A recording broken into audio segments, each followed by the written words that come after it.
আসসালামু আলাইকুম বন্ধুরা, যারা কম বাজেটে লোহার অ্যাঙ্গেলে চাল করতে চান তাদের উদ্দেশ্যে ভিডিওটি করানো হয়েছে।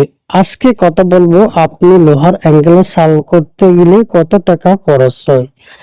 এই বাড়িটা চাইছে আপনার 39 ফিট বাই 18 ফিট।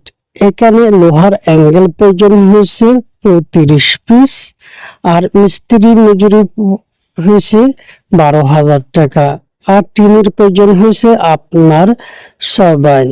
কিন্তু আপনি অল্প বাজেটের ভিতরে লোহার অ্যাঙ্গেলে চাল করতে পারবেন। আর লোপিং এবং রং করার সব নিয়ে 5,000 টাকা। এখানে সম্পূর্ণ যদি আমরা হিসাব করতে যাই তাহলে 1,00,000 টাকার মতো খরচ করে আপনার 39 ফুট বাই 18 ফিট।